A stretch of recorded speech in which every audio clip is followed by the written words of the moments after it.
La plupart d'entre nous, ici, ce soir, nous connaissons Jésus depuis longtemps.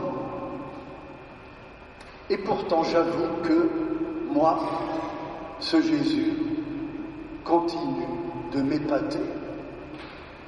Il m'épate de deux manières.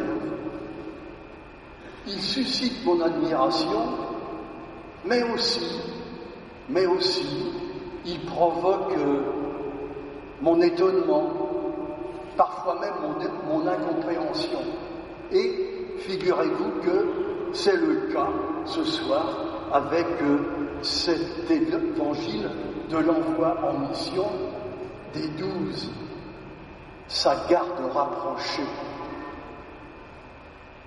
Qu'est-ce qui m'étonne dans cet envoi de Jésus? Mon étonnement est double. Mon premier étonnement concerne justement ces 12 qu'il envoie. Qui sont-ils? Ce qui m'étonne, c'est qu'ils sont tous originaires d'une même région. Et la même région que la région d'origine de Jésus, la Galilée. Cette Galilée qui est mal vue parce qu'elle est loin de la capitale, et puis qu'elle comporte beaucoup d'étrangers, et que c'est une population mêlée. M'étonne l'origine géographique de ces 12, la même, et puis m'étonne aussi la même origine sociale, à bien regarder. Ce sont tous des gens, comme on dit, de la base, des gens du peuple, des pêcheurs, à part un ou deux. Et j'ai trouvé très révélateur dans les Actes des Apôtres, après la résurrection, quand les apôtres vont être arrêtés pour atteinte à l'ordre public. Vous savez ce que les juges se disent en les voyant? Ils étaient étonnés parce que c'étaient des gens quelconques, de simples particuliers, des gens sans instruction et sans culture. Voilà les 12 que Jésus envoie en mission. Et c'est vrai que je me suis souvent dit pour moi-même, mais comment se fait-il, par exemple, qu'il n'a pas appelé le professeur Nicodème de Jérusalem? En plus, il siégeait au Parlement juif, et dans l'équipe, ça aurait été, pour les liens avec les autorités juives, ça aurait été très intéressant. Mais non. Ce Jésus m'étonne.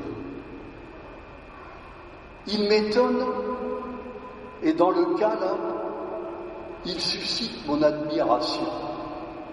Parce que je me rends compte de ce qu'il va faire avec ces 12-là.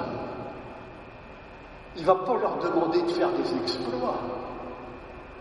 Il va les envoyer en mission en tenant compte de leurs possibilités, de ce qu'ils sont,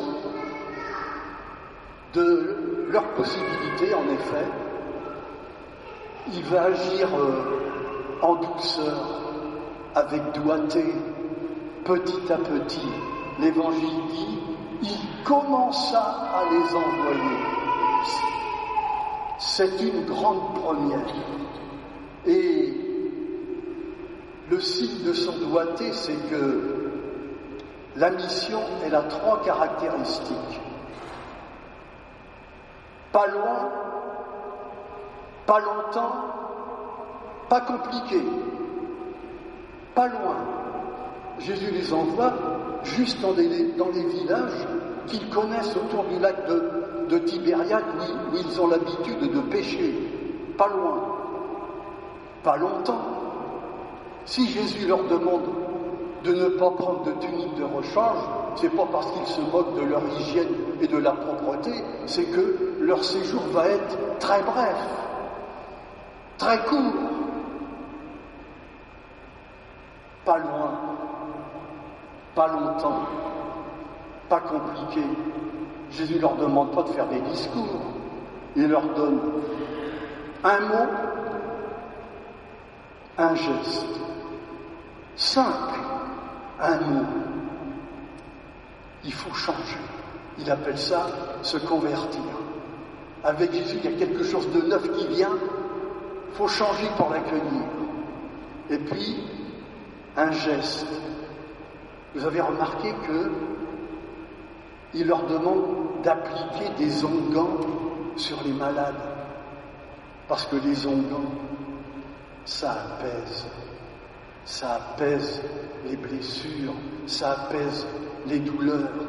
Et les paroles aussi peuvent être apaisantes. Leur mission aux 12, c'est d'avoir des gestes et des paroles qui apaisent. Pas d'huile sur le feu, de l'huile dans les rouages des relations.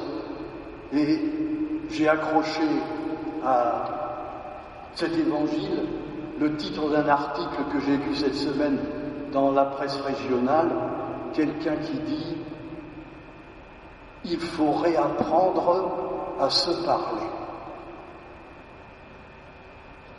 Je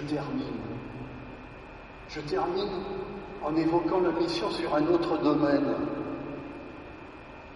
Dans 15 jours vont déferler sur notre pays des jeunes, des milliers de jeunes sportifs de haut niveau avec leur encadrement. Et c'est vrai, je me suis souvent demandé, mais qu'est-ce que l'Église de France fait? Comment est-elle présente à cet événement? J'ai cherché et j'ai découvert que sur le... Comment ça s'appelle? Pas le jardin olympique, le village olympique, merci. Dans le village olympique, une place a été prévue pour les confessions chrétiennes et que 40 permanents ont été appelés pendant toute la période des Olympiades et des Paralympiades. Et puis que les paroisses de Paris ont été sollicitées. Accueillir, apaiser. Jésus m'épate, toujours. Il m'épate parce que il nous, dans son chantier de mission, il prend tout le monde, n'importe qui, et il lui propose quelque chose à sa portée, à toi, à moi.